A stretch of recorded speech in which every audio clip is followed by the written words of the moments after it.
കട്ടപ്പനയിലെ നിക്ഷേപകനായ വ്യാപാരിയുടെ ആത്മഹത്യയിൽ പ്രതികളെ അറസ്റ്റ് ചെയ്യണമെന്നാവശ്യപ്പെട്ട് Congress march. Kattappana DYSP ഓഫീസിലേക്കാണ് മാർച്ച് നടത്തിയത്.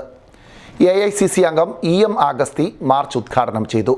കട്ടപ്പനയിലെ ബാങ്ക് നിക്ഷേപകന്റെ ആത്മഹത്യയിൽ ഉത്തരവാദികളെ അറസ്റ്റ് ചെയ്യണമെന്നാവശ്യപ്പെട്ടുകൊണ്ട് കോൺഗ്രസ് ആഭിമുഖ്യത്തിൽ ഡിവൈഎസ്പി ഓഫീസ് മാർച്ച് സംഘടിപ്പിക്കുകയായിരുന്നു. കട്ടപ്പന ബ്ലോക്ക് കോൺഗ്രസ് കമ്മിറ്റി ആഭിമുഖ്യത്തിലാണ് മാർച്ച് സംഘടിപ്പിച്ചത്. ഡിവൈഎസ്പി ഓഫീസിന് സമീപം പോലീസ് മാർച്ച് തടഞ്ഞു. AICC അംഗം EM ആഗസ്തി സമരം ഉദ്ഘാടനം ചെയ്തു. അവർക്ക് പറയാം, അവരിതൊന്നും പ്രതീക്ഷിക്കുന്നില്ല.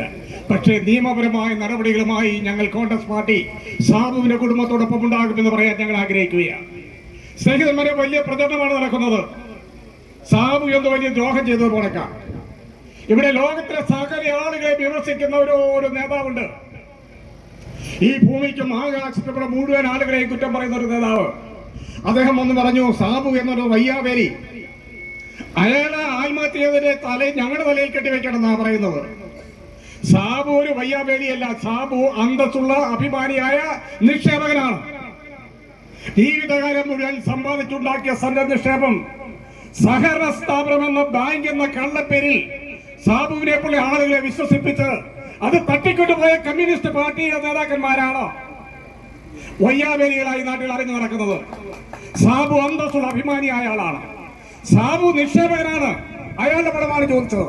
കട്ടപ്പന റൂറൽ കോപ്പറേറ്റീവ് സൊസൈറ്റിയിലെ നിക്ഷേപം തിരികെ കിട്ടാത്തതിനെ തുടർന്നാണ് വ്യാപാരിയായ മുളങ്ങാശ്ശേരി സാബു എന്നയാൾ ആത്മഹത്യ ചെയ്തത്. ഭാര്യയുടെ ചികിത്സയ്ക്ക് വേണ്ടിയുള്ള പണം നിക്ഷേപത്തിൽ നിന്ന് ചോദിച്ചപ്പോൾ നൽകിയില്ലെന്ന് മാത്രമല്ല, അപമാനിക്കാനും കയ്യേറ്റം ചെയ്യാനും ശ്രമിച്ചു എന്നാണ് ആരോപണം. ആത്മഹത്യാക്കുറിപ്പും ശബ്ദരേഖയും ഉണ്ടായിട്ടും ഭരണ നേതൃത്വത്തിന്റെ ഇടപെടൽ കൊണ്ടാണ് പോലീസ് നിഷ്ക്രിയമായി നിൽക്കുന്നതെന്നാണ് ആരോപണം.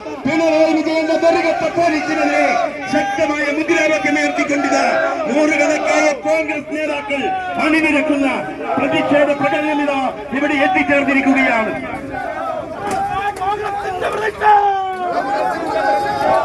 കട്ടപ്പന പോലീസ് വാഴപ്പിണ്ടി മാറ്റി മറ്റൊരു വിട്ടിരിക്കണമെന്ന് ആവശ്യപ്പെട്ടുകൊണ്ട് പോലീസിന്റെ ബെൽറ്റൂരി കൊടിച്ചു പഠിക്കണമെന്ന്